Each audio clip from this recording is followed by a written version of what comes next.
হাতিয়ার হিসাবে মাদককে ব্যবহার করে। মাদকের দুইটা ক্ষতি আমরা নির্ণয় করতে পারি, একটা হলো শারীরিক আর একটা হলো মানসিক। মানসিক ক্ষতিগুলার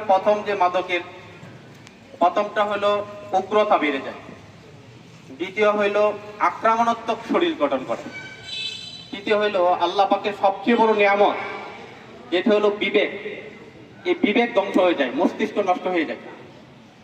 আর একটা ইংরেজিতে একটা কথা আছে, madman and animal no difference. বিবেকহীন মানুষ পশুর চাইতে নিকৃষ্ট। মানুষের বিবেক যখন নষ্ট, আমাদের একটা মুসলমানের দ্বারা করা সম্ভব নয়, কিন্তু এই মস্তিষ্ক বিকৃত হওয়ার কারণে এমন কোন গৃহীত কাজ নাই, বাবাকে হত্যা করা, মাকে হত্যা করা, বউকে হত্যা করা, সন্তানকে জবাই করার মতো সমাজের যে গৃহীত কাজগুলো আছে, জোয়া বলেন, নারীবাদী বলেন, সব এখন একটা ডিপার্টমেন্টাল স্টোর তৈরি করে ফেলে তারা। এজন্য আমি বলতে চাই যে মাদককে আমরা নিয়ন্ত্রণ না করি, মাদককে আমরা নির্মূল করব। এবং এখানে আমরা আজকে যে বসছি, এখানে বক্তব্যের দ্বারা এটা নির্মূল হবে না। আমি চাই এই নিউ লাইফ ফাউন্ডেশন, তাদেরকে আমার পক্ষ থেকে মোবারকবাদ।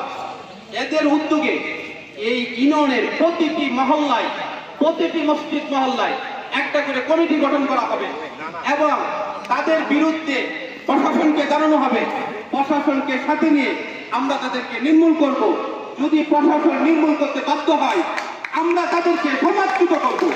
আমরা তাদের জানাজার নামাজ আদায় করব না, তাদের বিয়েতে অনুষ্ঠান করব না, শরীক হইব না, আমরা তাদের সামাজিক কোনো কর্মকাণ্ডে তাদেরকে আমরা শরীক করব না। সমাজ থেকে বিতাড়িত করে দিব। দিনের পর দিন তাদের লাশ করে থাকবো, আমরা তাদের জানাজার নামাজে অংশগ্রহণ করব। আমরা যদি এইভাবে প্রতিহিত করতে পারি, প্রত্যেকটা গ্রাম থেকে আমরা যদি এরকম একটা সংগঠন তৈরি করতে পারি, ইনশাআল্লাহ জন্যই আজকের আয়োজন। আমরা আমাদের ইমানি দায়িত্ব হিসাবে, আমরা মুসলমান হিসাবে আমাদের প্রত্যেকের দায়িত্ব আমাদের জান মালকে ফাউন্ডেশনকে সহযোগিতা করা এবং তাদের পাশে থাকা, এবং ইনশাআল্লাহ আমরা এই ইউনিয়ন থেকে ইনশাআল্লাহ মাদক নির্মূল করে থাকবো ইনশাআল্লাহ। আল্লাহ আমাদের সবাইকে তৌফিক দান।